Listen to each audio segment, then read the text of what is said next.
కంటెస్టెంట్ల ములుగు రామప్ప పర్యటనను బీఆర్ఎస్ వాళ్లు వివాదాస్పదం చేస్తున్నారన్నారు మంత్రి సీతక్క. స్వార్థ రాజకీయాల కోసం ప్రతి అంశాన్ని రాజకీయం చేస్తున్నారన్నారు. ప్రతి అంశాన్ని వక్రీకరించడం బీఆర్ఎస్ కి అలవాటుగా మారిందన్నారు. ప్రతి చిన్న విషయానికి తెలంగాణ సెంటిమెంట్ ని రుద్ది రాష్ట్ర ప్రతిష్టను దిగజార్చుతున్నారన్నారు సీతక్క. నిన్న మిస్ వరల్డ్ కంటెస్టెంట్ల హెరిటేజ్ వాక్ సక్సెస్ కావడంతో బీఆర్ఎస్ నేతలు ఓర్వలేకపోతున్నారన్నారు సీతక్క. గతంలో ఇవాంకా ట్రంప్ వచ్చినప్పుడు ఎలాంటి సంస్కృతి సంప్రదాయాలు పాటించారో అందరికీ తెలుసన్నారు. గిరిజన సంప్రదాయాల్లో గుళ్లలోకి కాళ్లు కడుక్కొని వెళ్తారని అదే అక్కడ పాటించారన్నారు.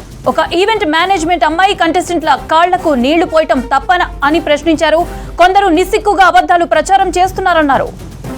కవితమ్మ కాళ్ల దగ్గర కలెక్టర్ ని కూర్చోబెట్టినప్పుడు కేసీఆర్ కలెక్టర్లతో కాళ్లు మొక్కించుకోవటం మీ దురహంకారం కాదా అన్నారు. దానికి వ్యతిరేకంగానే ప్రజలు మిమ్మల్ని పక్కన పెట్టారన్నారు మంత్రి. తెలంగాణ ఆత్మగౌరవం గురించి మాట్లాడే అర్హత మీకుందా అని మండిపడ్డారు సీతక్క. తెలంగాణ పేరునే మీ పార్టీ పేరులో నుంచి తీసేశారు కదా అని గుర్తు చేశారు మంత్రి. ఈ మధ్య సబితా ఇంద్రారెడ్డి పచ్చి అబద్ధాలు ప్రచారం చేస్తున్నారన్నారు సీతక్క. ఆమె మంత్రిగా ఉన్నప్పుడు ఏం మానవత్వం చూపిందో తెలుసన్నారు. వాస్తవాలు మాట్లాడాలని, కానీ అబద్ధాలు కాదన్నారు. ఇప్పటికైనా అబద్ధాలకు అంబాసిడర్ గా సబితమ్మ మారద్దన్నారు. అధికారం పోయాక ప్రజలు ఆత్మగౌరవం మీకు గుర్తుకు వచ్చిందా అని ప్రశ్నించారు సీతక్క. మిస్ వరల్డ్ కంటెస్టెంట్ల ములుగు రామప్ప పర్యటనను బీఆర్ఎస్ వాళ్లు వివాదాస్పదం చేస్తున్నారన్నారు మంత్రి సీతక్క. స్వార్థ రాజకీయాల కోసం ప్రతి అంశాన్ని రాజకీయం చేస్తున్నారన్నారు. ప్రతి అంశాన్ని వక్రీకరించడం బీఆర్ఎస్ కి అలవాటుగా మారిందన్నారు. ప్రతి చిన్న విషయానికి తెలంగాణ సెంటిమెంట్ ని రుద్ది రాష్ట్ర ప్రతిష్టను దిగజార్చుతున్నారన్నారు సీతక్క.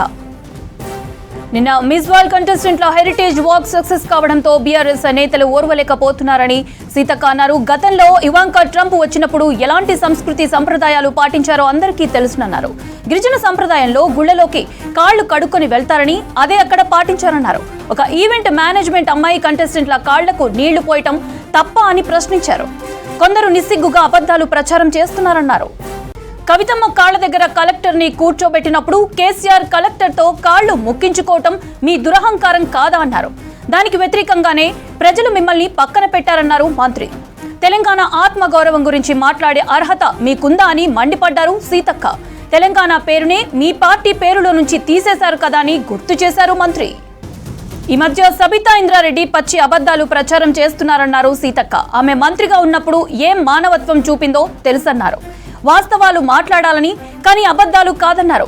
ఇప్పటికైనా అబద్ధాలకు అంబాసిడర్ గా సబితమ్మ మారద్దన్నారు. అధికారం పోయాక ప్రజలు ఆత్మగౌరవం మీకు గుర్తుకు వచ్చిందా అని ప్రశ్నించారు సీతక్క.